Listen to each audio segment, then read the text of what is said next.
I think it's so important for people to remember that they're the creators of their lives instead of the victim of their lives, right? So the victim is saying, I'm feeling this way because that person or that circumstance, or I don't have any money, is causing me to feel this way. This is my relationship with money. What that really means is I'm using my lack to... I think you gotta have a dream. The School of Greatness. Really? Yeah. Please welcome Lewis Howes. What is your thoughts around the identity of money and the psychology of how it plays in our lives? Because a lot of people want to make more, they want to attract more, but they're just struggling with just the concept of it. Yeah. Well, I think we've been programmed quite a bit with our relationship with money. I mean, we have a relationship with everything known in our environment. You have a relationship, a neurological network in your brain for your parents, for your cell phone, for your computer, where you live, where you've lived in the past, what you're going to do tomorrow. That, for the most part, the brain is a reflection of everything that we know, right? So along with that is our relationship with money. And I feel like I have a really good relationship with money because I work on having a really good relationship with everything in my life. Did you always have a good relationship with money? I think so. I think so. I've never really lived in lack. That just wasn't part of it. Even when I went to college and I had to take out student loans and stuff, I always figured out a way to always be a little bit ahead of the curve. And so let's back up and just look at how people form beliefs. Because most beliefs are created from past experiences, right? So children, when they're in their early ages, their brainwaves are very slow. Like their brainwaves are in alpha when they're like 7 to 12. They're in theta when they're like 2 to 6 years old, and they're in delta like when they're newborn to 2 years old. And so these brainwave states are states that were really suggestible to information. So when we hear information, we believe it. And we accept it, we believe it, we surrender to it as if it's the truth without analyzing it, because there's no analytical facilities yet. Right. The analytical mind starts around 12 or so, 7 to 12, and that analytical mind is actually what creates a barrier between the conscious mind and the subconscious mind. So before 12, roughly, what we see, how we model our parents' behavior, what they say to us. It's all being programmed subconsciously, right? And so that's really, really important, because if you heard money is the root of all evil, money is bad, only certain people are allowed to make money, you have to work hard to make money, this is how you got to do it, and that becomes the foundation subconsciously. Recording an audio file. You just keep recording that audio file, it becomes a subconscious program, right? So a lot of people have a relationship with money based on either what they've been told or what they've experienced in their outer environment, right? So then we gain information from our environment, and the stronger the emotion we feel from experiences in our lives, the more altered we feel inside of us, the more the brain freezes a frame and takes a picture. And that snapshot is called the memory. So, based on an emotion. Based on an emotion. The emotion alters our internal state. So you're going along as Lewis, feeling really good, and all of a sudden you have this trauma, you have this crisis, you have this shock, and all of a sudden you have this dramatic change in your internal state, and your senses get heightened, and then you freeze the frame and you associate this internal state with whatever it is that's causing it, right? And that's how we create long-term memories, right? So Are painful memories more powerful, or beautiful memories more powerful? they're both equal. Okay. They're both equal, but the problem is I think most people experience from more the negative emotions, right? And those negative emotions really are derived from the hormones of stress, right? So the alarm system, the emergency system, creates an arousal inwardly. And that arousal is saying there's something dangerous in your outer environment, right? And it could be a person, a circumstance, an accident, or whatever. And that change in emotional state causes you to remember the event. You got to pay attention, right? You got to stay really and narrow your focus on the cause. So think about people who have relationships with money, right, from the past. All beliefs are based on past experiences. So you have an experience where you lose money, you have an experience where money's taken away from you, you have an experience where you don't have enough, you're living in a place where there's not enough money, or a family that's not enough money. then the emotion that most people are living by on a moment-to-moment basis is lack. Like, I'm in lack of having something that I want, okay? Now, there's nothing wrong with that because the experience changes your emotional state. You freeze the frame, you take a picture. The problem is, that's hardware. So we think neurologically within the circuits of that past experience, Yes. and we feel chemically within the boundaries of that emotion, which would say, for example, be lack, right? So now the person says... before you go on to the next thing, what happens to the body and the mind when it is in an environment of lack? Mentally or physically, I'm in lack. What is the body and the mind saying? Yeah, so the body is saying, I'm waiting for some external event to occur. I win the lottery. I marry the right guy. Whatever it is, that you're waiting for that event to occur. That experience produces an emotion. So the emotion then takes away the lack. And so when we play the game in three-dimensional reality, the creation game in three-dimensional reality, we experience separation from everyone or everything because our senses fool us into the illusion, the hallucination of separation. I'm here and you're there. I'm here and the door is over there. So I'm aware that I'm here at one point of consciousness and the door is over there, another point of consciousness. Okay, so in order for me to get from here to the door, I got to move my body and do something through space. I got to do something, and everything in this three-dimensional reality is going to take time and energy, right? So, okay, so then here's Lewis right here, and then he says, okay, I want this experience in my future, and your brain automatically predicts and projects how far in the future you think it's going to take. Maybe it's a year, 5 years, 10 years. 30 years. Oh my gosh. Right? Because that's what it's going to take to pay off that house, right? So now, one point of consciousness, I'm here. The other point of consciousness is where I'm placing my dream. So I'm separate from that experience. So then how do I get to that experience? In three-dimensional reality, you got to get up and you got to do something. You got to go to work. You got to drive to work. It takes energy. You got to fill your car with gas. You got to eat food. You got to work. You know, all this stuff. You got to sleep. You got to recover if there's stress. And now people are, in a sense, waiting for the experience that's 10 years down the road or 30 years down the road to happen to take away the lack of them not having it. And unfortunately, many times when the experience finally occurs, they can't enjoy it because they're too exhausted, right? So you play the game, you go to school, you study really hard, or you study on your own, you develop some skills, you make the right choices, you start saving money, you start learning from your mistakes, and then the game is how many things can you accumulate, and that accumulation then you associate with being wealthy or being abundant or being successful, right? And some people get really good at it, right? You can get really good at that. But for the most part, though, when we create from three-dimensional reality, we're creating from lack and separation. In other words, you're driving down the road and you see someone driving a car that all of a sudden you realize that you don't have. The moment you become aware that that person has that car and you don't have it, you're in lack of having it, right? So what the brain naturally does is it naturally creates you driving that car. And you have an image of yourself driving that car and you start identifying, wow, that would be a greater experience for me to have. The problem is the distance between the thought of what you want and the experience of actually happening for most people is the concept called time, right? Between cause and effect, right?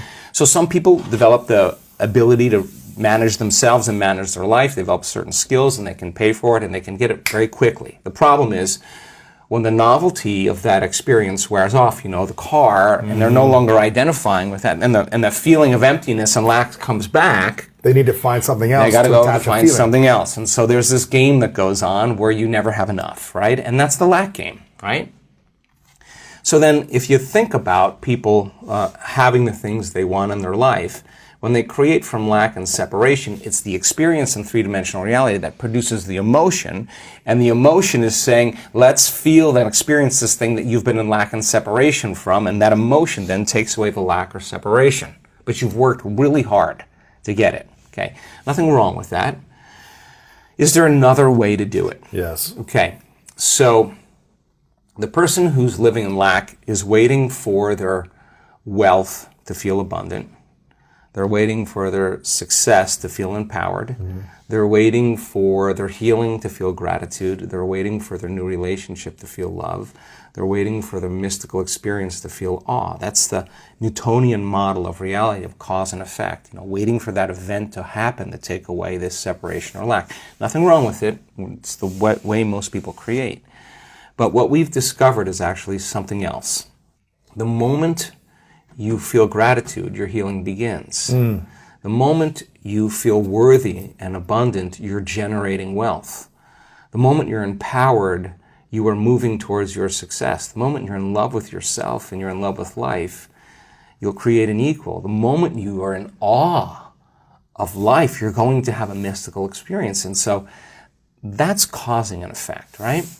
So then if you can teach people then how to create, instead of from lack or separation, but create from wholeness, and create from what we call the quantum field instead of three-dimensional reality. What's the difference? Okay, so the way first of all, it takes knowledge, okay? The quantum field is an invisible field of energy that exists beyond our senses. You can't see it, you can't smell it, you can't taste it, you can't hear it, you can't feel it.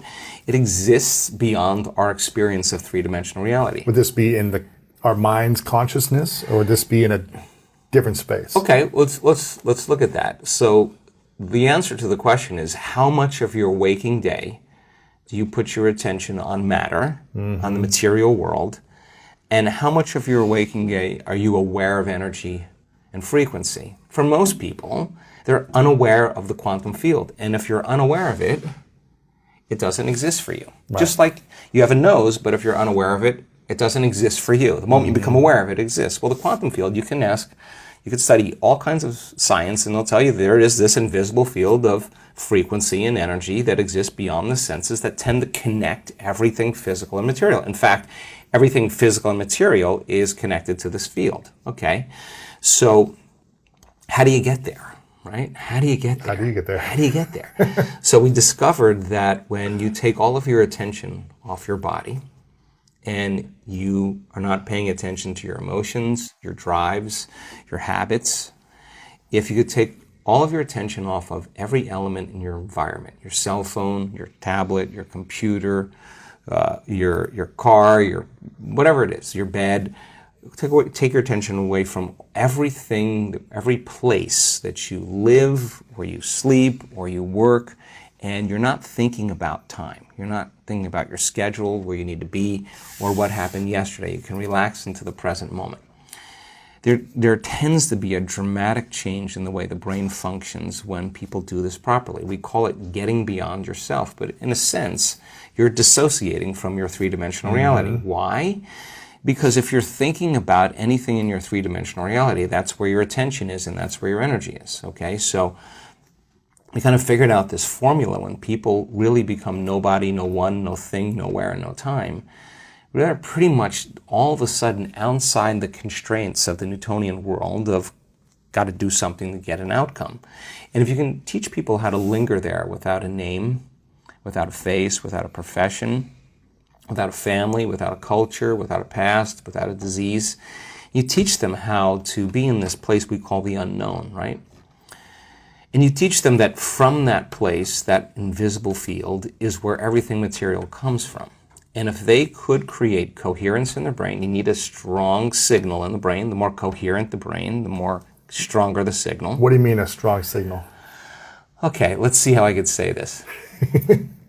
When most people, when we look at brains in real time, and we're looking at people's how their mind is working. When you're under stress, okay, stress is created by not being able to predict something that's going to happen in your life. The perception that something's going to get worse or you can't control something, right? So when that occurs, we switch on that primitive nervous system called the fight or flight nervous system, and the brain goes into this very alarmed state called high beta. That means pay attention to the outer world. There's danger out there. But if it's not a predator and it's traffic or your coworker or your ex, right, this is where it gets to be a problem because it becomes very maladaptive, right? So when we're in that state and the brain is in that aroused state, we try to control and predict everything. So every person, every object, everything, every place, even your body has a neurological network in your brain, right? So as the arousal happens, we start shifting our attention to all these elements, and like a lightning storm in the clouds, the brain starts firing very, very incoherently. And when the brain's incoherent, we're incoherent. So that's not a strong signal. It's a static on the wire. That's disconnection. There is no signal. Right. So when we're in that state, we're always really looking for the worst case scenario of what's going to happen, because if you prepare for the worst, anything less happens, a better chance of survival, right? So in this kind of aroused state, as we shift our attention to each one of these elements that are known in our environment, the brain starts compartmentalizing and firing out of order. And that is what creates what's called autonomic dysregulation. That causes the brain and body to get really out of balance, right? So in that state, we're over-focused. You know, when you're stressed, you're over-focused on something. You can't stop thinking about it. Our research shows that when you do that, you actually make your brain worse, because you're analyzing your problems within some disturbing emotion, and that emotion is driving you further out of balance. You're actually knocking your brain and body out of balance by thought alone, and you're driving it into these more aroused states, right? For someone that's been living like that for decades, that's their base state. How do they even realize how to get out of that? They don't. Usually it takes crisis, right? It takes trauma. Extreme breakdown. Yeah, breakdown. A loss, a death, all of a that. Breakup, a divorce, a near bankruptcy, whatever it is, a disease, a diagnosis, whatever, something where you just can't go on business as usual. Now it's time to really start looking, right? They have to wake up then. Yeah. So let's get back to the concept of abundance here, because you need a strong signal in this field. Right. So then, if you can teach people to do the exact opposite, go from putting all of their attention on everything physical and material in the world of separation, and instead of narrowing their focus on something material, ask them to broaden their focus and put it on nothing. Now, I know that sounds kind of crazy, but when you put your attention on space and you divert your attention, the act of sensing without thinking actually starts to slow the brainwaves down. Not only slow it down, but all of a sudden cause the brain to start reintegrating, starts to synchronize, right?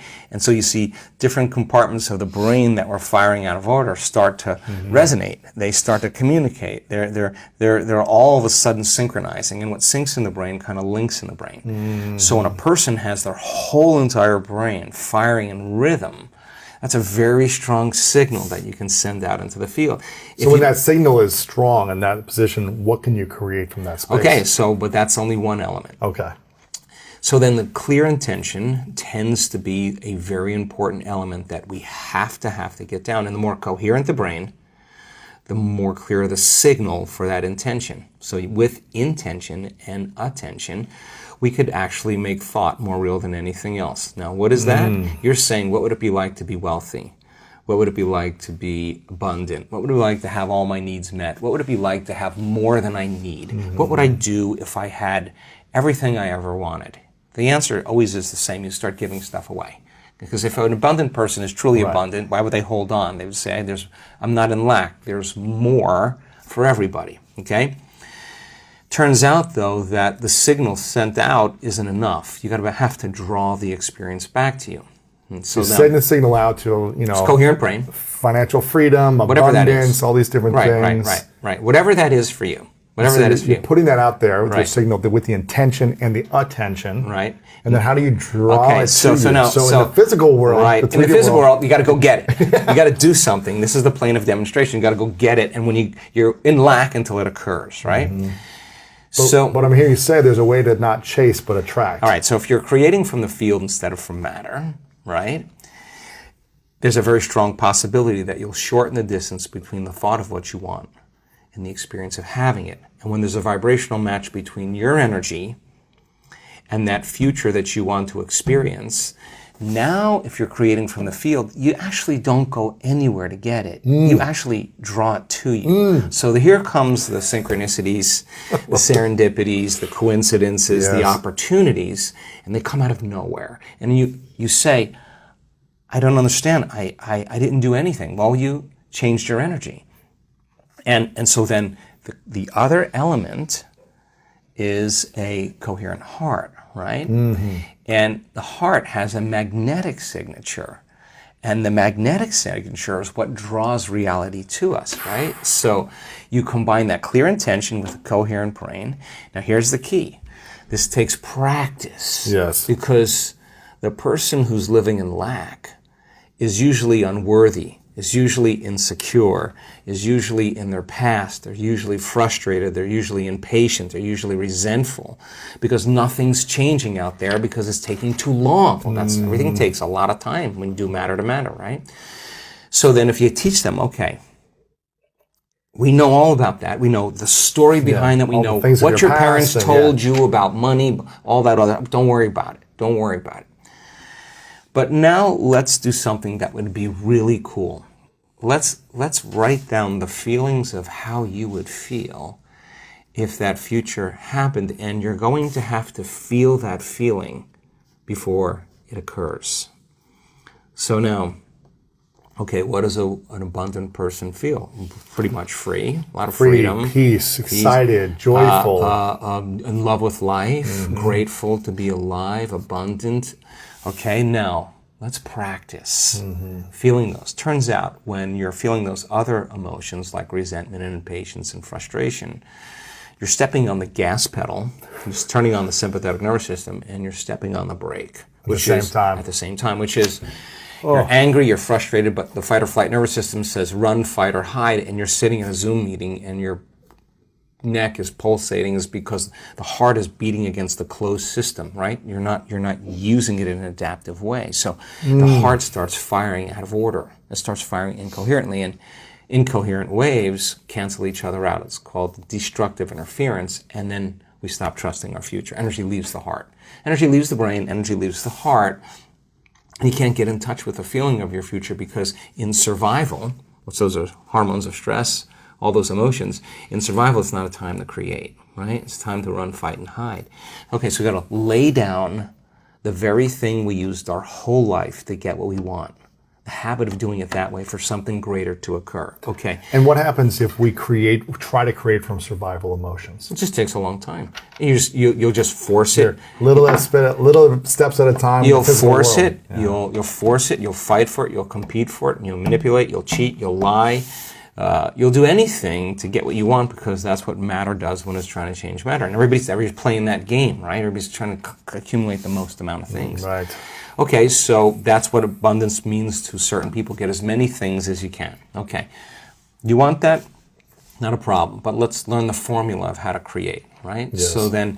So then you'd have to feel those emotions before the experience occurred. And if you understood that you could dissociate all of your attention from this three-dimensional reality and have no attention on anything known, and understand that it's the field that creates matter, not matter that emits the field. And if you could get to that place and change your energy with a clear intention and elevated emotion, your heart starts beating in this beautiful rhythm like a drum. We've measured it so many times. And when that occurs, the next thing that happens, the heart informs the brain, it's safe to create now. So the person relaxes into the present moment.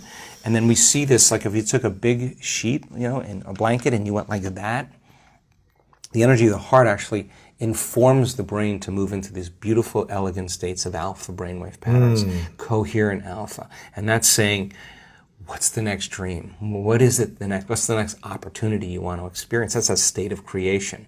So now you have a Wi-Fi signal. You got a coherent brain, that's a directive, that's a signal out, and you got this coherent heart. That's what draws it to us, right? You combine those two, and if there's a vibrational match between your energy and that potential in the quantum field, and you're feeling abundant, and whatever your brain associates with being abundant, that's your call. That's what the creative process is.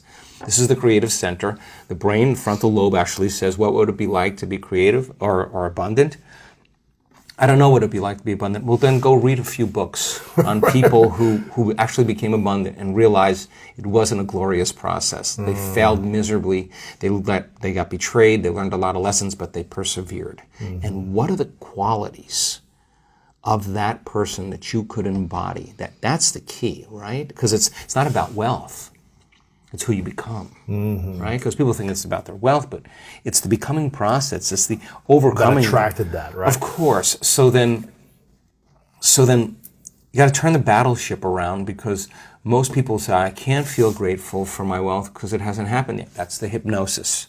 Waiting for the experience to happen to feel grateful. Well, that's Newtonian, that's three-dimensional reality, that's cause and effect. The quantum, you got to feel it in order for you to experience it. Okay, so this heart becomes like an amplifier, and it sends that signal out, and that frequency can carry the thought of your abundance. Suffering cannot carry the thought of your abundance. Lack cannot carry the thought of your abundance. It's a different frequency, right? We feel different feelings like suffering. We think different thoughts, right? So people can say, I'm abundant all they want, but that thought is never making it to their body, because it's stopping at the brainstem, because the body's saying, I'm miserable, I'm unhappy, I'm in lack, right? So the affirmation doesn't work, right? Okay, so let's go one step further. Yes.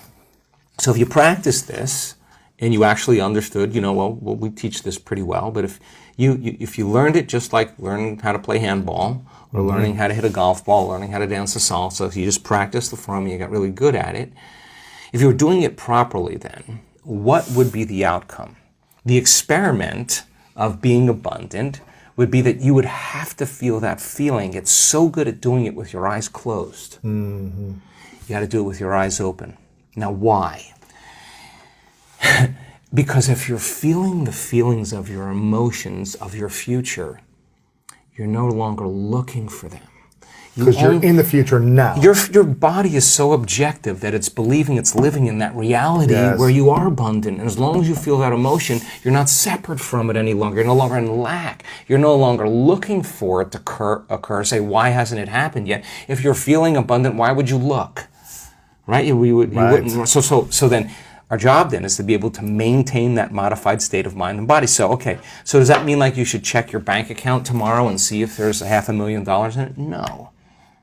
You keep tuning into that potential, and then here come the synchronicities. Yes. What's that? That's feedback in your environment. It's the universe saying, hey, Lewis, whatever you're doing, all of a sudden, we are starting to create, right? And I think it's so important for people to remember that they're the creators of their lives instead of the victim of their lives, right? So the victim is saying, I'm feeling this way because that person or that circumstance, or I don't have any money, is causing me to feel this way. That's my relationship with money. What that really means is I'm using my lack to reaffirm my dependency, my addiction, my conditioning. That's my relationship with money, is that I put my attention on money because I don't have it. So their relationship with money is, of course, built on lack. And so when they don't have it, they feel bad. And what they're really saying is, my outer environment, my reality is actually controlling the way I feel and the way I think. So, Lewis, why are you in a good mood today? Things are going good. Why in a bad mood? Things are going bad today. So this unconscious program of victimization is saying that we're allowing our environment to influence the way we feel and the way we think. Isn't that what victimization is? And the stronger the emotion we have to our lack, the more we put our attention on the fact that we don't have it, right? Yes. And so then the person has forgotten that they're creating reality, because what they're creating is lack. And they're creating more of it. And then they try harder, and they force harder, and they control more. And they're more exhausted, and their body's tired. And they're breaking down, right. So the experiment then is, let's try it another way. Let's create from the field instead of from matter. Get a coherent heart, get a coherent brain, relax in the heart, and energy moves right into the brain. We've measured this 1,000 times. And all of a sudden, the person moves into these beautiful, elegant brainwave states where they're super creative, right? So the longer you're conscious of that energy, the more you draw that future to you. So then, what does the synchronicity mean? It means whatever you're doing inside of you is producing that effect outside of you. Pay attention to what you did. Keep doing and do more it again. Yeah. So generate a little bit more abundance. Just do it for an experiment. Now, when the synchronicity happens, do you think you feel suffering, or do you think you feel a little excitement? You feel inspired, right? So then that synchronicity is saying, use this energy, use this feeling. It should be easier for you to feel this now, and go back and do it again. Keep the experiment going. Then here comes the promotion. Here comes the email. Here comes the person you meet at the right time. Yes. Right? Whoa, we have something happening here, and then that becomes the momentum, right?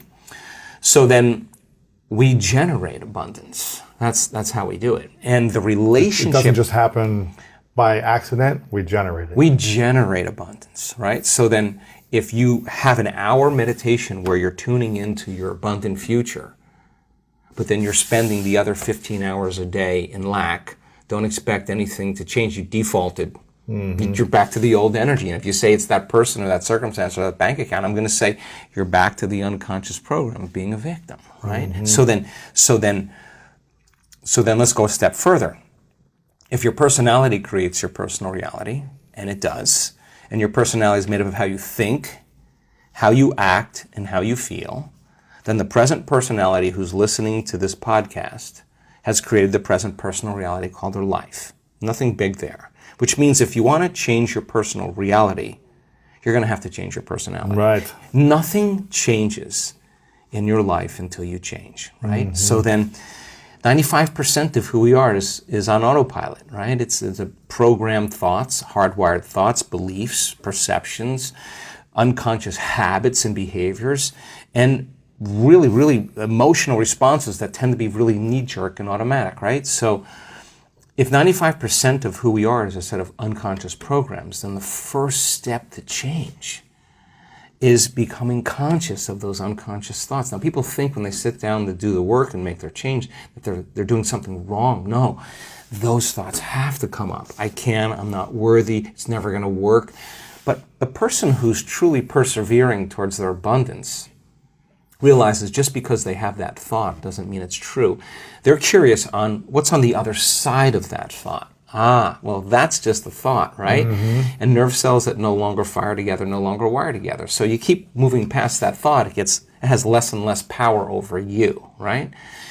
Now you have power over it, or better yet, you're using your brain in the proper way instead of being a victim to your brain, right? If you complain about money, if you judge people who have it, if you rush when you're in lack, if you cheat when you don't have what you need, an abundant person doesn't do that. You got to look at that and say, I got to break these habits. Yes. Oh my God, if I truly want to be abundant, I can't act this way. Now here's the big one. If I truly want to be a new personality that's in a new personal reality, I can't take lack with me. I can't take unworthiness. I can't take the story that goes along with it with my parents or my grandparents or my ex or whatever. That story has to end, right? I mean, if not now, when, right? How do people end those stories? Well, of course. Well, how many times do we have to forget until we stop forgetting and start remembering? Right. That's the game, right? That's the game called change. How many times do we have to go unconscious and default to that old personality when we catch ourselves and stop doing that and get conscious? That's the moment of change. So the problem is that most people wake up in the morning and they think, let me think of my problems, right? The brain is a record of the past, right? So they think about their problems. They don't have enough money, and those problems are usually connected to certain people at certain places with certain objects and certain things. What didn't work out, or who Right. screwed me over. Or So what, the moment they wake up, the moment they remember those problems, they're thinking in the past. So now they're firing and wiring the memory. They're keeping the memory of the past alive in their mind. The problem is, every one of those memories has an emotion associated with it because we've experienced it. So when they feel the lack, when they feel the unhappiness, when they feel the anxiety, now the body's in the past. Thoughts being the language of the brain, feelings being the language of the body, how we think and how we feel creates our state of being. But the conditioning process starts because conditioning only needs a thought and a feeling, a memory or an image and an emotion, and a stimulus and a response, and you're conditioning your body to become the mind of that emotion. And now the memory's not in the brain. Now the memory's buried subconsciously in the body, and the body becomes the mind of that emotion. So the body is living in lack, and it's believing. the body is that through the nervous system, or is that through neurochemical the cells, everything? So the body's so objective that it does not know the difference between the real life experience that's creating the lack and the emotion that you're creating by thought alone called lack. The body's believing it's living the same past experience every day. Why? Because the end product of an experience is an emotion. Well, if your life is changing, but you're still feeling lack, don't expect anything that you won't even see it. You'll walk right past it. You're viewing your life through the lens of the past. Okay, so then the person realizes that all their friends are making money and they're doing stuff, and they're like, wow, I'm really feeling lack now. So then, when it no longer becomes about your abundance, and it becomes about your change, that's a valuable moment. When it's no longer about your healing, but it's about your change. I paid attention to a lot of people in the last couple of years tell their story. The people who heal in this work from cancers and all kinds of chronic health conditions and Parkinson's and strokes and paralysis and all kinds of things, rare genetic disorders. It never was about, when they've really got in the game, it was never about their healing. It was about, what do I need to change in order to heal? When the game goes like that, so then the person who's feeling lack, on some level or another, it's not just in the mind, it's in the body, right? So let me hear you say that again. When someone's looking for abundance, it's never about the abundance, it's about the change they need to make for healing? No, I'm using healing as an example, yes. But let's use abundance as an example. When you understand that you cannot get abundant, when it's no longer about the game called abundance, it's about the game called change. What do I need to change? The more I change, the more I'll be abundant. Yes. So then it's no longer about how come it hasn't happened? That's the old personality, separate from the experience, still in lack, asking that question. Which is creating your current reality. Which is reaffirming it, because that's the lens you're perceiving it through. Okay, So we should be focusing more on what we need to change every moment as opposed to the abundance or the healing. Well, the word meditation means to become familiar with. Sit with yourself long enough and not turn on your cell phone, not scroll through your social media, do no TikTok, no emails, none of that stuff. Don't just sit and close your eyes and watch the thoughts that come up. That's the exact reason why you're not abundant. Watch what you want to do when you're feeling lack, to take away the lack, and there's always something you would do to take it away. But sit with the lack and be curious on what's on the other side of it, right? Because the body's programmed into lack now subconsciously, right? So the emotion of lack drives our thoughts and drives our behaviors. So it makes sense then that if an emotion is a record of the past, then we're doing things habitually from the past. We're thinking in the past, right? So lower the volume to the emotion every time you notice lack comes up. And just like breaking any addiction, there's going to be cravings, right? So the body's going, hey, Lewis, it's been about 2 hours since you're so used to doing this thing. You've been thinking lacking thoughts about 150,000 times a day, and you're just going to stop now. The body's going to start influencing the mind and saying, it's not going to work. You're a loser. It didn't work before. It's too hard. Everybody else. That's why it's so hard for people to lose weight or get in shape, because you might try it for a few days and then the cravings, or I'm tired and I want to go default back into the old personality. Right, because why? Because the body, which has been conditioned, the mind, the body is the unconscious mind. So the body's got used to the familiar feeling. Even they don't even know it's lack. It's just how they feel. It's not guilt. So so let me finish. So the hardest part about all of this is making a different choice. And the moment you decide to make a different choice, get ready, it's going to feel uncomfortable. Right. It's going to feel unfamiliar. Your body's all of a sudden saying, hey, Lewis, why don't you start thinking those same exact thoughts, do the same things, make the same choices, demonstrate the same behaviors, have the same experiences, so you could feel that feeling of lack. Complain again to somebody, call somebody up and say how miserable your life is, right? And that's the known, right? So the body is always influencing the mind to return back to the familiar territory. To the default. The default, okay. All right, so now the person says, okay, what thoughts do I not want? What would an abundant person think this way? The people in our work that have created, I had a guy come to our event. I love this guy. He healed himself. He tried to take his life 3 times. When he told me that when he came to our work, he didn't have $2 to rub together. He's worth hundreds of millions of dollars now. And he just keeps giving it away. Wow. His lesson wasn't the wealth, it was who he became. So it's the overcoming process that is the becoming process. Right? Who did he become in that journey? Exactly. He had to get beyond all of those thoughts of his past, all the mistakes he made, all the things he did wrong, all the money he owed there, all of that. That was like, he just had to no longer be that person any longer. But he did say, how would a wealthy person live? And when he created his wealth, what do you think the first thing he did? Started giving? Giving it away. Why? Because an abundant person doesn't have any lack. And he knows how to create more of it. And he's in the experiment. Well, what would happen if I keep giving it away? He keeps getting more. That's a good experiment to have, because he is actually living in that abundant state.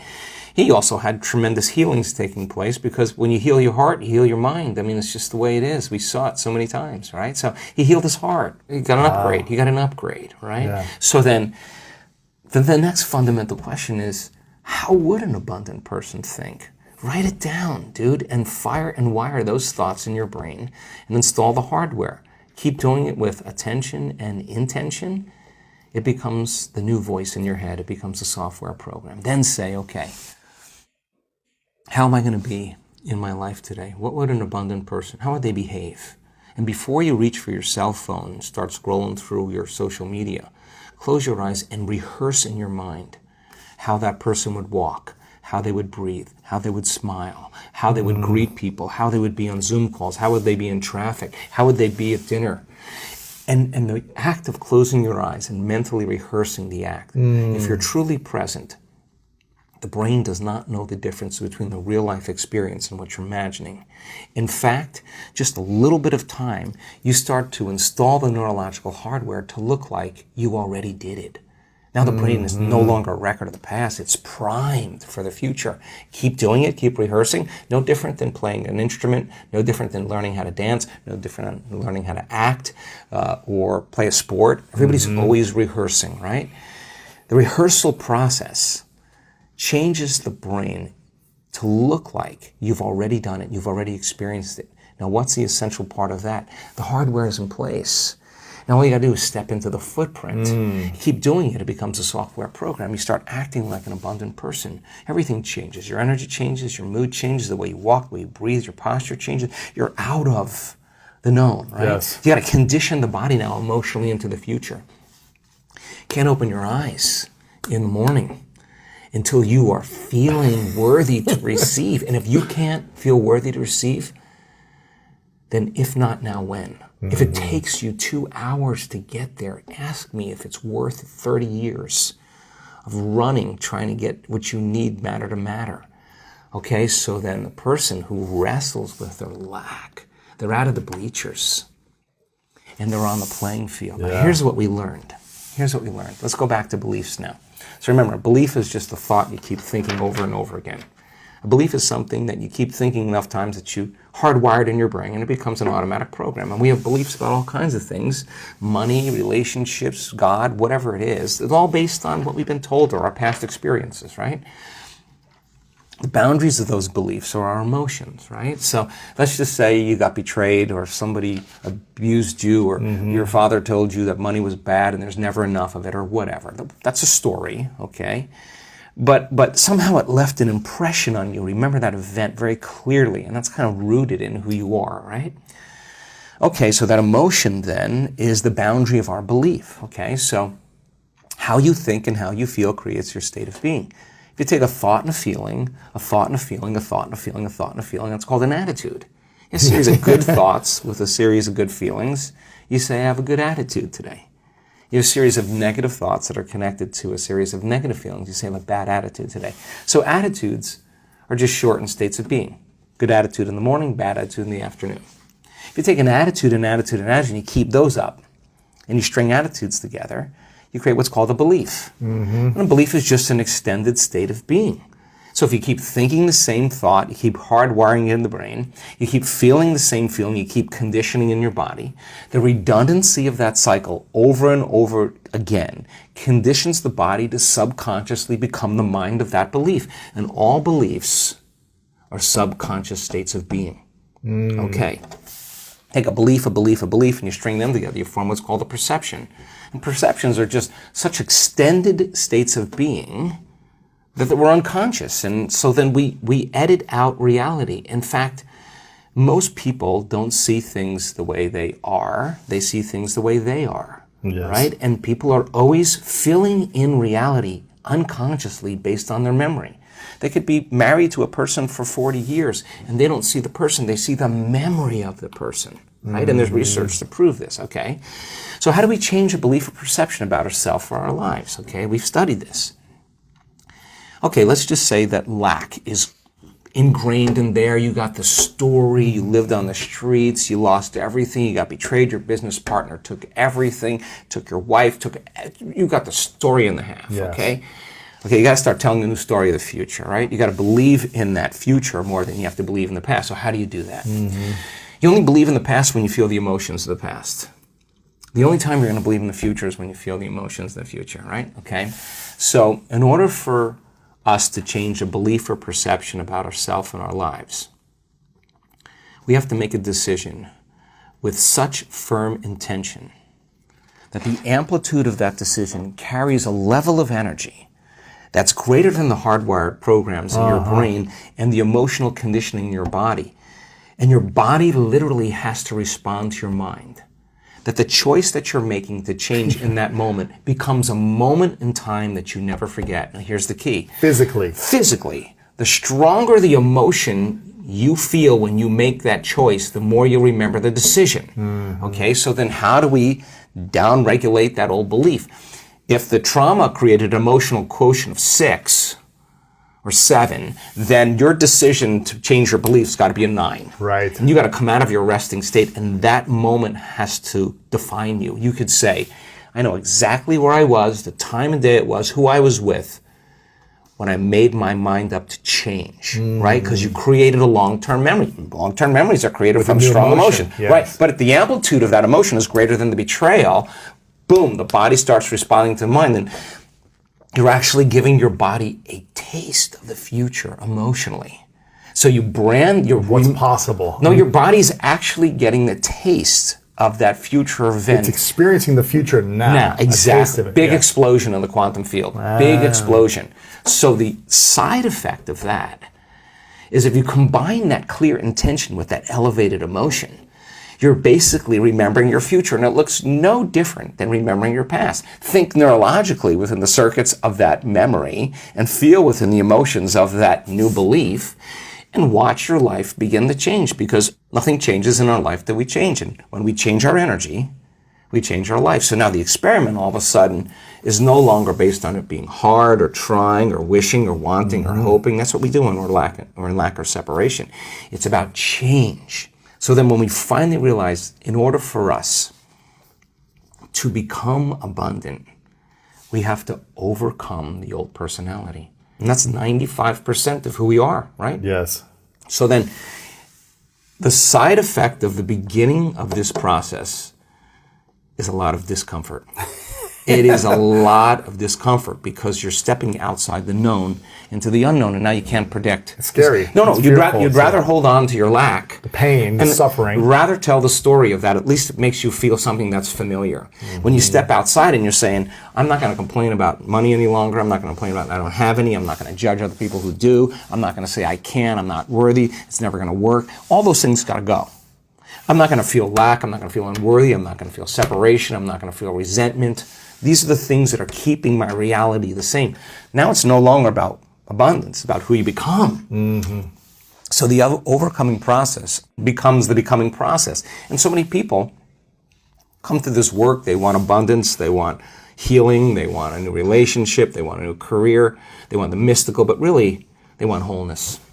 And they want healing, they want peace. They want wholeness. Because they feel unwhole. Well, when you're in lack or you're in separation, you're not whole. Imagine feeling so much wholeness that's impossible to want. That's what we're working on with people. Then you can really enjoy a sunset. Then you can really enjoy a meal. Then you can really enjoy your friends. Then you can. I talk to people that are very abundant. I mean, in the billions abundant. And so many of them say, we are in misery. Because they're not whole. We're in agony because they can't enjoy life anymore. That's what they want. I mean, People want abundance to be able to enjoy life. They want to be able to do whatever they want with whoever they want as many times as they want, wherever they want. That's freedom, right? Or people want abundance. The sponsoring thought is really they want freedom, right? Or whatever their sponsoring thought would be, right? So then creating from the field instead of from matter to shorten the distance between cause and effect requires that clear intention with that elevated emotion, coherent brain and coherent heart. Tune into that energy and feel it with your brain and your heart. I mean, we have plenty of ways to do that. Examine your personality and examine your personal reality. Change your personality, change your personal reality. Don't make it be about abundance. Make it about becoming abundant by overcoming the person who's not abundant.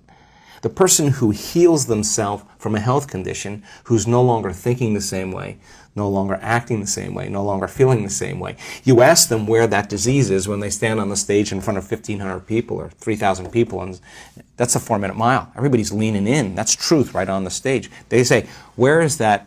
Where is the disease? Oh, it lives in the old person. Wow. I'm somebody else. That's not even a story. That's not even who I am any longer. So, lo and behold, when we do our research, and people do this, in 7 days of going all in, at the end of 7 days, their body looks like, genetically, with all the metabolites, that they're literally in a different environment. You know, here's the weird part. They're in a ballroom. Right. There's not a lot happening in a ballroom. Right. What's happening in a ballroom? I've been to thousands of ballrooms. Yeah. But the environment somehow looks like they're living in a very prosperous, very healthy, very loving, nurturing, very whole environment. Why? Because they were signaling genes ahead of the environment. And if the environment signals the gene, okay, that's epigenetics. The end product of the experience in the environment is an emotion. If you feel the emotion before the experience, you're signaling the gene ahead of the environment. And genes make proteins. And proteins are responsible for the structure and the function of your body. Look at Jack, by the way. I like that. Look at that muscle over here. The expression of proteins is the expression of life. So you actually become abundant. You actually become that person. And people who are truly abundant have no problem with losing things. I was going to ask you next was, let's say you make $1 million in your business, but then you invested a lot in the stock market or whatever, and then half of it goes away overnight. Who doesn't have that happen? Right. Every abundant person has that happen. Right. And their response is minimal. So what should people be thinking when they lose a lot of money or they lose something? Don't lose the lesson. You may lose the money, but don't lose the lesson. Should people feel this emotional attachment to the money loss? Why? Or just Why? say, What is money? I mean, what is that? What people really want. It's like people say to me, oh, I have this great idea for this new business and I need money. And I say, you don't need money. You need opportunity. You need opportunity. You better tune in to some opportunities, right? So it's the framing of how limited we think that we have to get things through money. It just is not the way it is. Yeah. So the fundamental importance about all of this is I really don't care if people want to be abundant. I don't care if they want to heal. I don't care if they want to have a mystical. I don't care what. They want to travel the world. It doesn't matter to me. I just want them to be in the experiment. The experiment of actually trying it out. Yes. And seeing, God, if I really change my energy, well, could I actually have an effect that's produced in my life? And if I'm waiting for the event to occur, I'm back to the illusion of separation and lack. Waiting for it to happen to take it away. If I'm truly a creator. So let's say they're not waiting. What should they do instead of waiting? Keep feeling the feeling in the present moment and trust. Look, right? if you're waiting, you're not creating. I mean, that's just the way it is. So wake up every day. How bad do you want it? How bad do you want your dream? It's so much easier to forget that vision than to remember it, right? So if you're going to remember it, you got to keep it alive in your mind. How do you keep it alive in your mind? You disconnect from your environment. You close your eyes. You play music in the background. You sit your body down, and it's got to pee, and it's got to eat, and it's got to. Well, you just sit down for a few minutes, like training a dog. Like stay. When I say it's time to get up, we get up. Don't be thinking about what's going to happen in your day. You already know what's going to happen. Don't think what happened yesterday. You already know that. Get in the present moment and say, who do I want to be when I open my eyes? Who do I want to be today? What would greatness look like? How would one day, one shot, one lifetime, what would an abundant person do? Let me rehearse that. with my eyes closed. Let me remind myself who I don't want to be. Let me remind myself of who do I want to be. Let's not get up, Lewis. Until we get into that. Till where the tennis ball hits the sweet spot. When you go, oh, I'm ready for the day now. Now, game on. Now, if you can maintain that modified state of mind and body the entire day without defaulting by seeing someone or doing something, stay in that state, the experiment still continues. And you're changing your energy. Doesn't happen in 2 days, you're not that good. Right. That's it. You're not that good. We keep practicing. People who show up for the 21 weeks in a row, this woman, 21 weeks in a row, the end of 21 weeks, she knew it. Boom, her whole life changed. Boom. Was it 21 days worth? Ask her. The experiment, she was just changing the process. People who diagnosed with really serious health conditions, and they start doing the meditations, and they realize, wow, God, my body feels better, my pain feels better, but my values, my scans are still showing the disease exists. All right, does it mean that it doesn't work? No, it doesn't mean it doesn't work. It means, like, what am I doing the other 15 hours of the day? Mm-hmm. Oh my God, I'm in lack, I'm in fear, I'm responding to the same people in the same ways. And you gotta think about this. As long as your response to everything in your life is the same, you're not changing. Right. So change your response to things in your life, and you're in the process of change. So then, now I gotta get good with my eyes open. Now I gotta be able to rehearse, oh my God, I fell from grace at that moment in my day. Oh my God, I defaulted back to the old self. Forgive yourself, yeah. All right, no, so it's not only forgive yourself. Like, there's a forgiving process, like, shoot. But if you're truly playing the game, who cares, right? You just go, oh God, let me brush myself off. Get back to it. Let me get back in my heart here. Let me get back in that place. Let me remember, let me get back in this energy. And let's try it again. Let's try it again. Yes. And let's just keep the experiment going.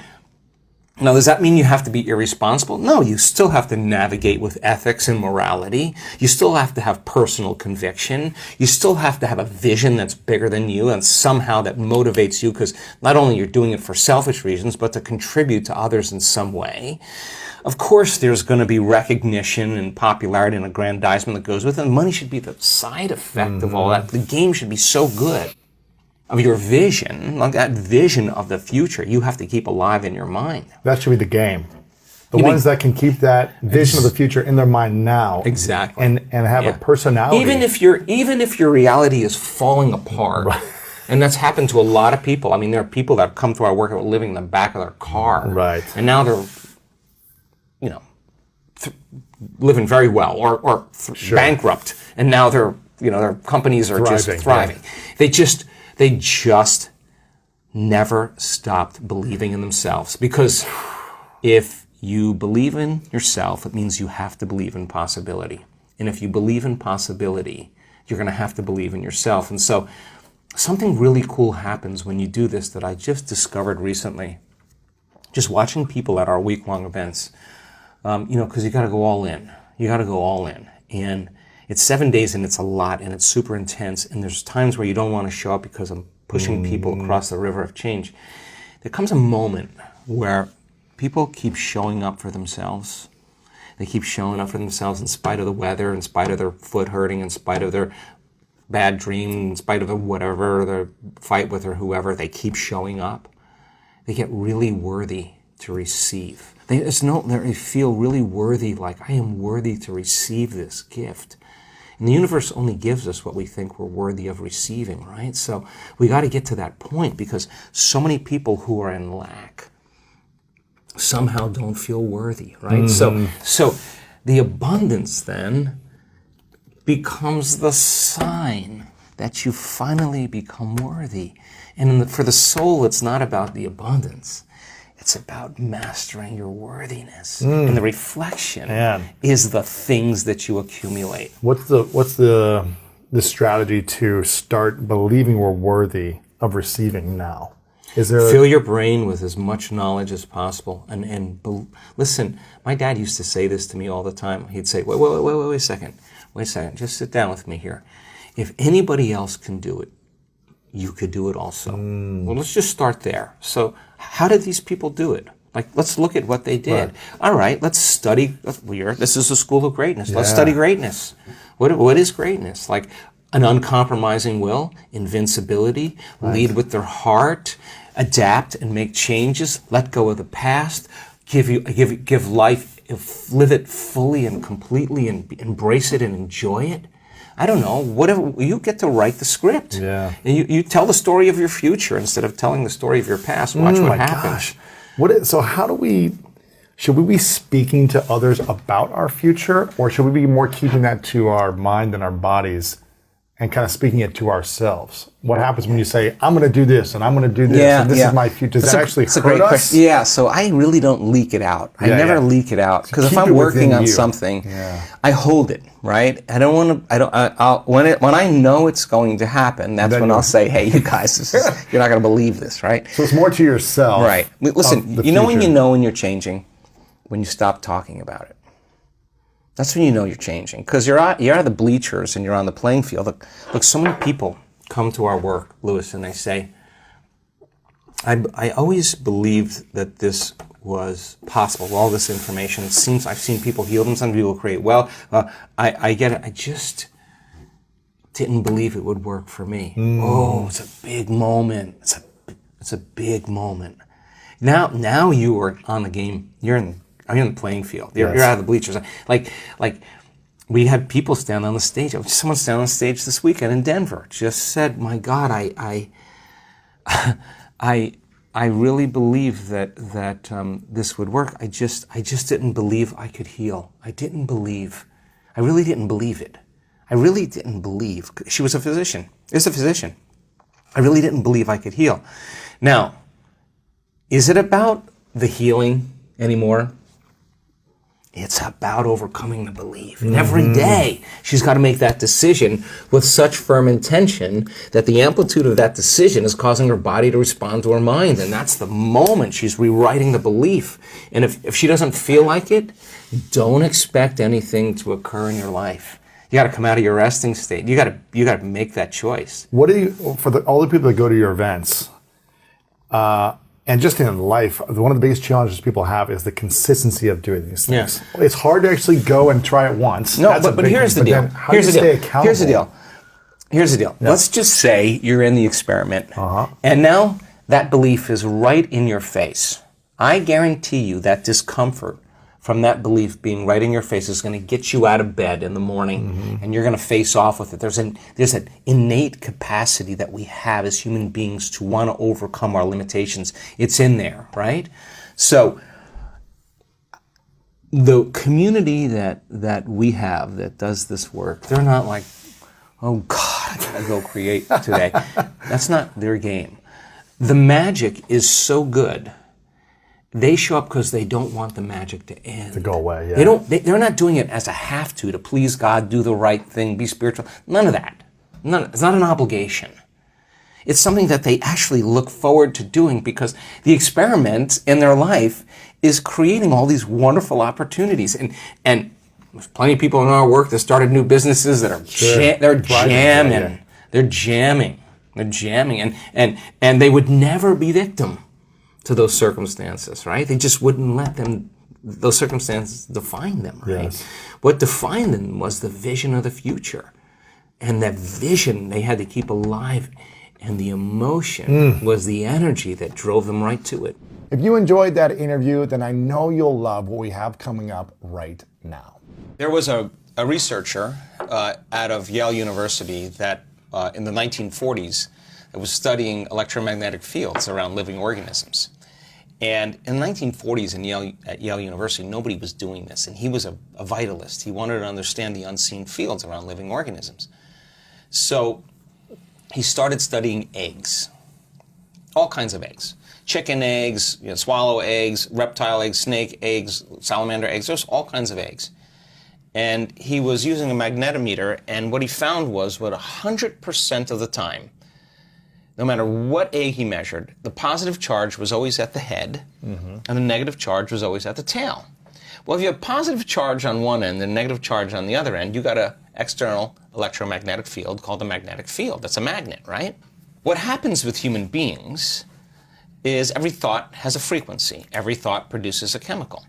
So if you keep obsessing about your lack of finances, your lack of time, your lack of energy, lack, and those thoughts. I don't have this. I need this. What are the chemicals you're feeding your body. You're taking thought.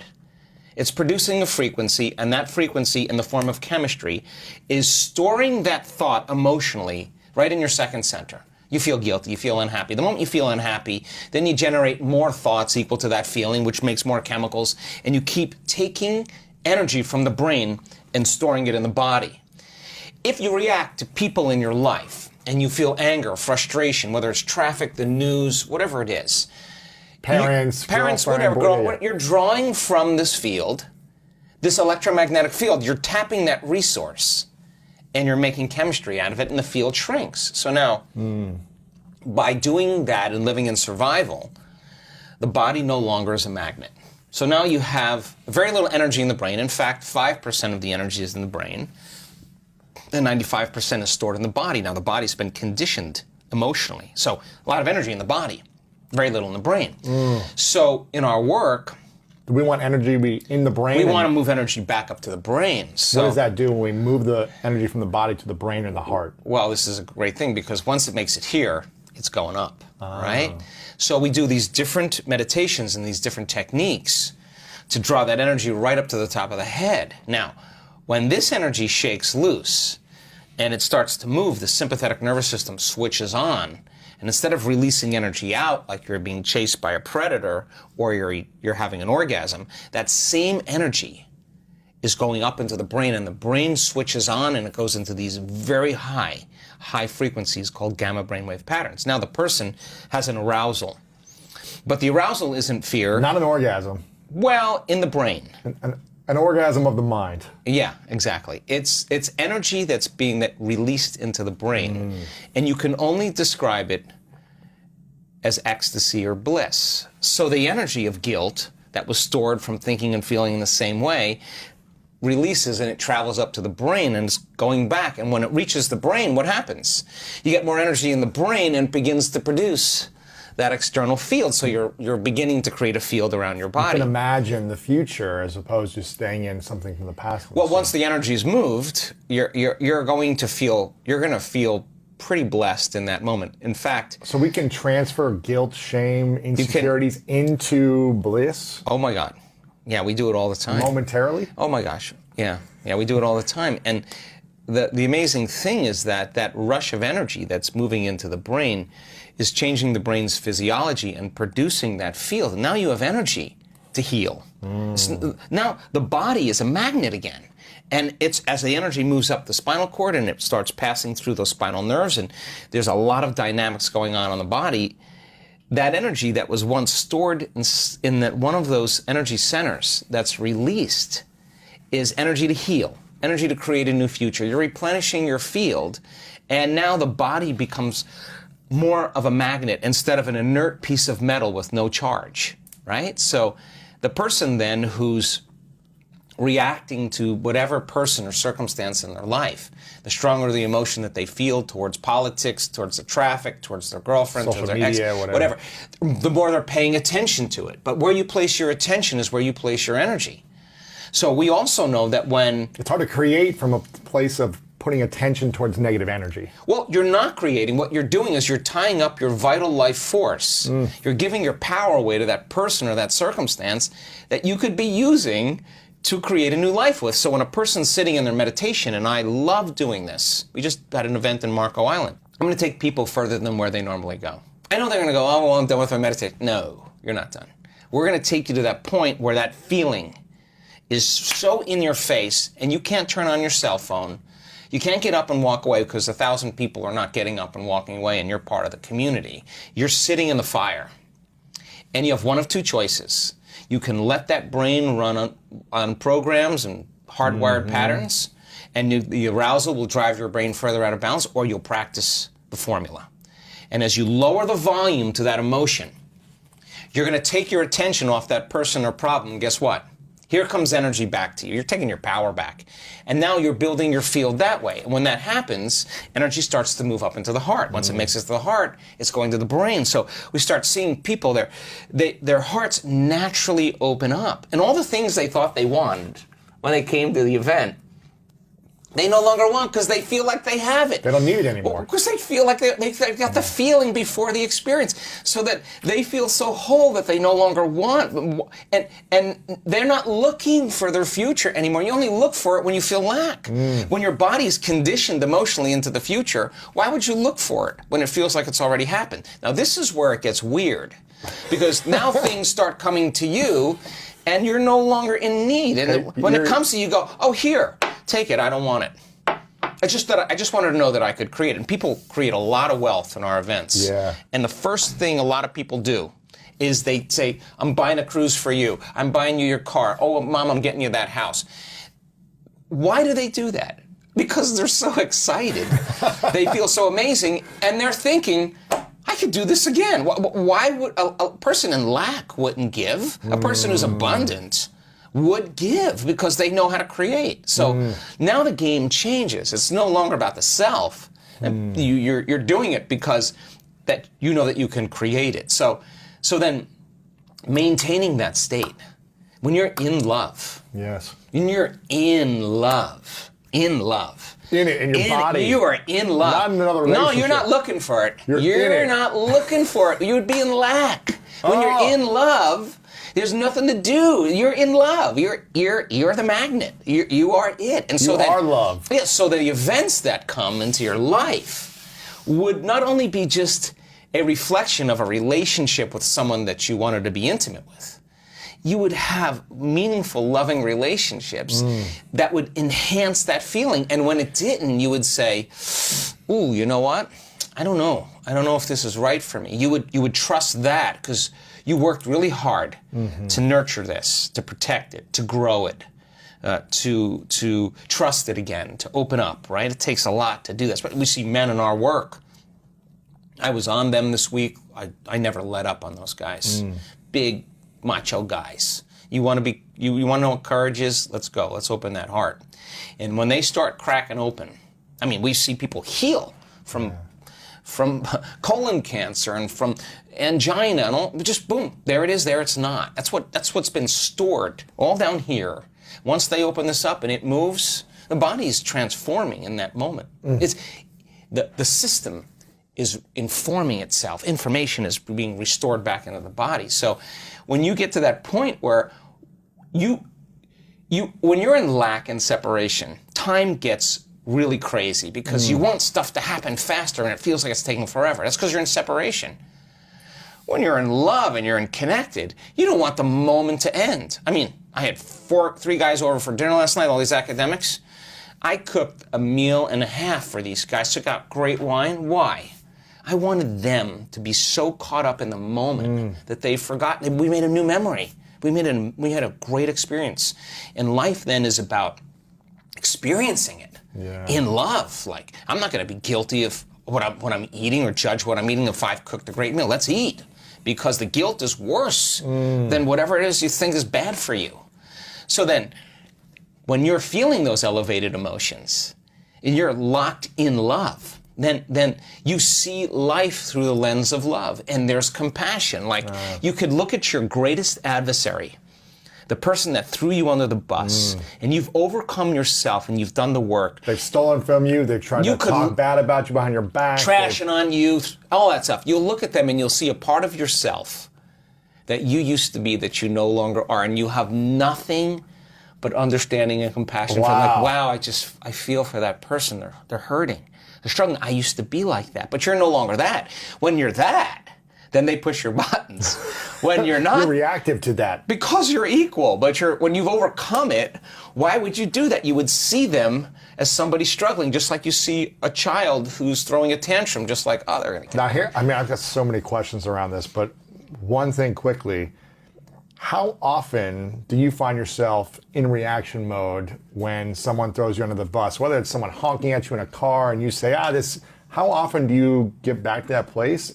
And like, because aren't we conditioned to kind of react? Dude, I react every day. So oh my God. I react every day. But the fundamental question is, how long are you going to react? Right. So shortening the refractory period of your emotional reactions is that kind of intelligence where we're keeping ourselves out of the past. Justified valid or not, the only person that that's affecting is you. And then you have to ask yourself, is it loving to me? Well, if you can't control that emotional reaction, then you're a junkie. And you're on a bad trip, and you're overdosing. But if you know that you're overdosing, you got to get beyond your rational mind, because you'll say, why are you this way? Oh, because I should. All right? And by you doing that, is it making more of those chemicals? Yeah. Why were you doing that? To make you feel more like it's justified. So then, this takes, listen, I excuse myself many times in one day. Because you'll be, I'm in reaction mode, let me step aside. I'll be like, are you kidding me? What did they do? And then I'll be like, we're not going to make a decision in this state. So give me a minute. Oh, wow. I go, take a few breaths, get out of that state, remember my future, where I'm going. It's so much more important than the present moment. I just got to condition my body into that future. And now it takes sometimes a Herculean effort, I have to tell you. You can ask my staff. I'll be in there 15, 20, 30 minutes. Sometimes I'll say it took me an hour. But to get back to a peaceful state. In the expanse of all eternity, if I don't overcome that emotion, then I'm in my past, and that's karma, because that emotion's going to drive my behaviors and thoughts, and I'm going to be predictable. My past is going to look, my future's going to look a lot like my past. So if I'm soulfully on the journey, then what matters the most is being able to learn the skill of self-regulation. So in our events, when we see people that can do brain and heart coherence, they know the formula. Well, I look at their brain scans and I'm like, Lewis, great brain. Hey, I see you can hold that heart coherence for 45 minutes. Great. Now let's put you on a pole at 55 feet in the air. Let's get a heart rate monitor on you and let's see what you're going to do up there. Do you want to be able to self-regulate there? Because if you can there, it's not like I'm trying to give you an adrenaline rush. Actually, I'm trying to do the opposite. I want you to settle your brain and body back down, go against thousands of years of programming like fear, and teach your body in that moment how to regulate. I guarantee you, if you go a little further than what you did and you stay conscious, instead of throwing in a program and rushing through it and trying to get it over with, you start breathing, you start getting back in your heart, you start getting centered, you work against those chemicals, I guarantee you when you walk into your life, the moment you see something doing, you're going to catch on right away. You're going to catch yourself. Now that saves you a lot of energy and a lot of time. Because if you're able to change it then instead of 4 hours later where you're just gone. Or you've already reacted. Yeah, and you've done things you say I should have never done that, I should have never said that. That's what those emotions do, because those emotions make us really primitive. Really primitive. If you rewind the tape 10 years ago, information was the thing that stimulated thought, stimulated new ideas, and as we learn new things, we make new connections in our brains. So as we begin to add new stitches into that three-dimensional tapestry in our mind, we're beginning to cause our mind to function in new ways. But the key then is to apply it, to personalize it, to do something with it. And 10 years ago, when I got in front of an audience and talked about the application, nobody wanted to step outside that philosophical, theoretical, intellectual realm, right? Because doing something means you're going to have to change something about yourself. Painful. Yeah, you're going to get uncomfortable, right? And I think we're in an age of information. And in an age of information, ignorance is a choice. And because of technology, we have access to so much content. And information creates awareness. And awareness is consciousness, and you can't have consciousness without energy. They work together. So there's an energetic change, I think, that's taking place in the world right now, where people are so informed that old models, old paradigms are beginning to break down, whether it's the medical model or the religious model, the educational model, journalism, the economy, politics. It's all beginning to come to the surface because something else has to come out. And I think that one of the things that people are realizing is that you don't have to be a Buddhist monk to do this, or a nun with 40 years of devotion. You just got to understand the formula. And just like any skill or anything you learn, you got to go from thinking to doing to being. You got to take knowledge, you create the experience, and if you keep doing it over and over again, you start getting a skill, or you start getting wise about how to do it. And you know that you know how to do it. Well, in the last 10 years, we have assembled a scientific team. And let's see if you can really make significant brain changes. I don't want those changes to just be in your mind. I want them to be in your brain. I want to be able to see before and after pictures to say that person has a significant change after a traumatic brain injury or anxiety or depression or a cyclic mood disorder or a stroke. We want to see that there's been significant change. At the same time, let's measure your brain in real time and let's look to see what that transformation process looks like. And in the discovery, Lewis, of that process, we gained so much knowledge about what that transformational process looks like. In other words, I can tell you without a doubt that if you're analyzing your life right now within some disturbing emotion, that 100% of the time you're going to make your brain worse. If you think about your life, if you're stuck in an emotion, like you're frustrated, you're angry, you're fearful, resentful, and you're thinking within that emotional state. In other words, you can't think greater than how you feel. That means then you were thinking in the past because those emotions are a record or residue of the past. So we see people in the process of change that are analyzing in duality or polarity. That kind of drives the brain into higher states of arousal and further away from true change. So we've done thousands and thousands and thousands of brain scans, and we now know that there's a formula to create greater brain coherence, greater brain efficiency, to make your brain work better. And when your brain works better, you work better. At the same time, it requires a clear intention and an elevated emotion to begin to change your energy and to change your life. And nobody changes until they change their energy, right? So then how do you get a person out of resentment, frustration, into joy and freedom? Why would they feel grateful or joyful or free if the experience hasn't happened? So most people are spending the majority of their life waiting for something out there to take away their emptiness or pain or the resentment in here. Well, if they're waiting their whole life in separation or lack, then and we create reality, then the lack is driving certain thoughts, which is creating more separation and more lack. So teaching people then to begin to condition their body emotionally before the evidence takes place in their life is breaking a significant habit, right? Yes. So instead of living by cause and effect, now we're beginning to cause and effect. So the moment you start feeling whole and grateful, we now know your healing will begin at that moment. Yes. The moment you start feeling worthy and abundant, your wealth is coming. You know, you're generating a certain amount of energy, a certain amount of wealth. And so how does someone feel worthy, though, if they've always been told they're not worth it? Yeah, well, so or that's the story they tell themselves. Yeah. Like, I'm not worth it because she didn't say yes when I asked her on a date. Right. Because he broke up with me, because I got fired, because my parents left me. How am I worth it when there's so much evidence or story around a negative thing? Let's stop telling the story of your past and let's start telling the story of your future. And people who aren't defined by a vision of the future, for the most part, are left with memories of the past. Your brain is a record of the past. It's an artifact of everything you've learned and experienced to this moment. So most people wake up in the morning and they start thinking about their problems. And those problems are memories that are tattooed in the brain that are associated to certain people and things at certain times and places. So the moment the person wakes up clean slate, they start thinking about their problems they're thinking in the past. If you believe your thoughts have something to do with your destiny, well, there's a possibility that your past is going to be your future. Every one of those problems has an emotion associated with it. So then the moment you start recalling the problem, you start feeling unhappy. Now your body's in the past because thoughts are the language of the brain and feelings are the language of the body. And how you think and how you feel creates a state of being. So people reaffirm their identity based on the past, right?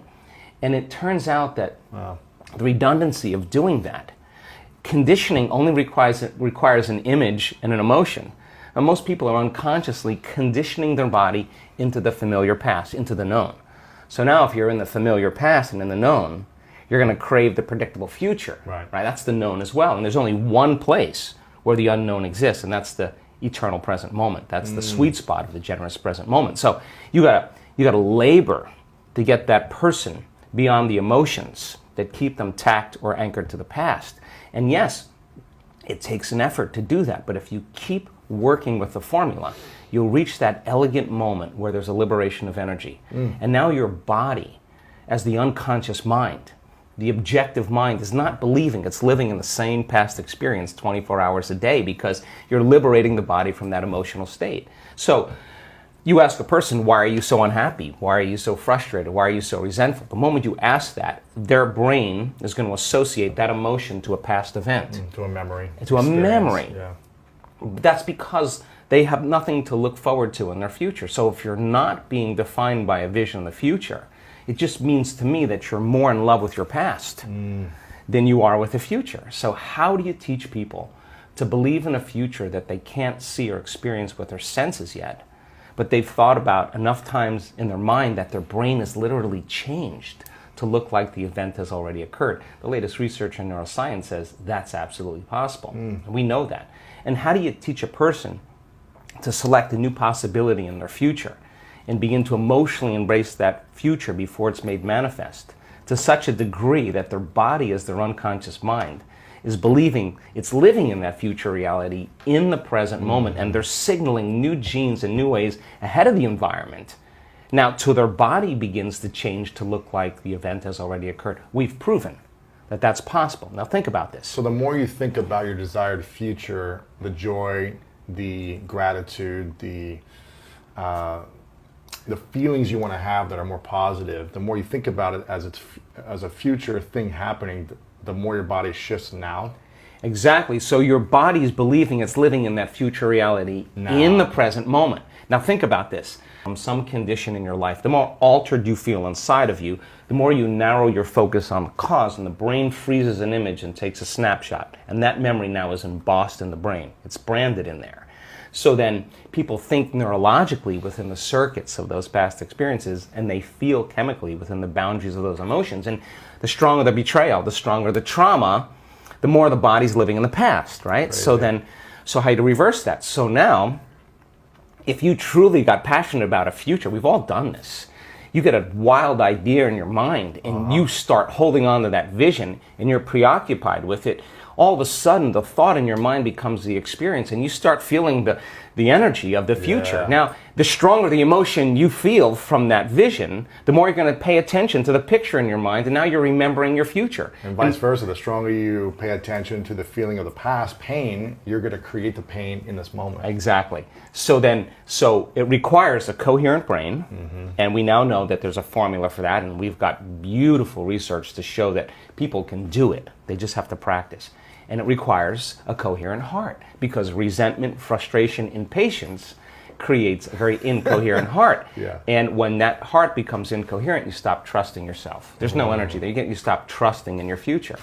Wow. So then, if there's physical evidence in your brain and body, physical evidence to look like the event has already occurred, it's quite possible you'll be thinking neurologically within the circuits of your future, and you'll begin to feel chemically within the boundaries of that emotion of your future. And how you think and how you feel is your state of being.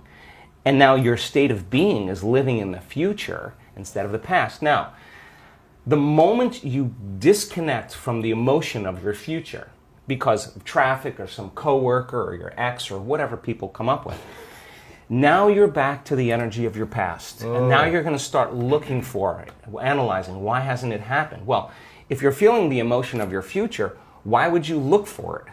Because you would feel like it already happened, and that is the place where the magic happens. So then you can't just do this, get up, and then return back to your old state of being. You got to maintain that modified state of mind and body. When life happens? Well, let me finish. If I punch you in the face right now, how do you maintain? Well, of course. I mean, we all take blows in our lives, Yeah. and we all react emotionally. But the question is, how long are you going to react? Right. So then, if you can't mediate and regulate your emotional reactions, and those emotions linger for days, that's a Years mood. for some people. Mood, and then months, temperament, years, personality trait. So then the person's personality is literally based on the past. But they don't Crazy. know that because they're doing it over and over again. It becomes a subconscious program. So now, if it requires a coherent brain and a coherent heart, then we have to train people how to self-regulate. So we've done thousands and thousands of measurements. We've partnered with the Heart Math Institute to teach people how to create and sustain heart coherence. How do we do it? Well, Besides going to your workshop, what's the simplified version? I'm sure it takes more time than... Well, it really doesn't. It really doesn't. It just requires getting still, closing your eyes, putting your attention on your heart, changing your breath so that you move into the present moment. And when you slow your breathing down, you slow your brain waves down. When you slow your brain waves down, now you're accessing your autonomic nervous system. So then you train a person how to open their heart and feel an elevated emotion. And it takes a little practice. And just like a flower that takes time to bloom, it takes a little bit of time. But if you work in trading the resentment, the frustration, or the impatience for gratitude, appreciation, and thankfulness, and you keep at it, there'll come a moment where that system switches on, and now you're feeling grateful for no reason at all. Now, that's not a bad thing, because gratitude, the emotional signature of gratitude, means something's happening to you. Something has happened to you. You're receiving something, or you just received something. So your body then, when you're feeling gratitude, is in the perfect state of receiving. So then that means then you'll accept, believe, and surrender to the thoughts equal to the emotional state of gratitude. If you're living in resentment, you're living in fear, you're living in impatience, you could say, I'm healthy, I'm healthy, I'm healthy, I'm wealthy, I'm wealthy, and with all you want, and that thought's going to stop right at the brainstem and never make its way to the body, because the body's not feeling it, or because why? Because you're feeling resentment, and that thought that thought is not consistent with the emotion of resentment. Resentment has a different set of thoughts, right? In other words, once you start opening your heart, it begins to move into coherence. It begins to produce a measurable magnetic field up to 3 meters wide. Now that's frequency, that's energy. And all that energy, that frequency, carries information, carries an intent. So then when you're feeling gratitude and your heart is open, you're broadcasting energy into the field. Now, frequency. Frequency. You lay the intent of the thought of your health or your wealth. That frequency can carry the thought of your wealth. It can carry the thought of your health. If you're suffering, suffering does not carry, that energy does not carry the thought of your wealth. It carries a different set of thoughts. So then we're teaching people how to self-regulate, because if you're going to believe in that future that you're imagining with all of your heart, it better be open and activated. Right. And you better know how to self-regulate. And you have to know the moment you disconnect from the energy of your future because of some circumstance in your life and you lose that feeling, if you're practicing it on a daily basis with your eyes closed, then the next level is to be able to open your eyes and do it right in the moment and be able to self-regulate and change the frustration from some experience in your life back to the energy of your future. Now, that requires great awareness and great effort. But if you have a community of people that are practicing this on a daily basis and they're connected to their future, because that's where their mind is, they begin to want the future more than the emotions of the past. So we've done enough measurements now, Louis, to know that we can teach people how to do that, and we have evidence that people can sustain it for 45 minutes to an hour. It's a skill now. They know that they know how to do it. So now they have brain coherence and heart coherence. Well, once the heart begins to become orderly and coherent, it acts as an amplifier and it drives energy to the brain. So now the brain is getting more energy once the heart is open, and then you're thinking a different set of thoughts. And those thoughts produce different chemicals for you to feel more of that. And here comes nitric oxide from oxytocin, and then all of a sudden your heart literally starts to swell. It literally begins to open up, and there's more energy going there, and now you're coming from a different level of mind. What is the most important thing in your life? And that could be your family, that could be your hobbies, that could be certain causes. And if that's more important than money, you should go for it. And I can teach many ways to invite money in after you find what you do.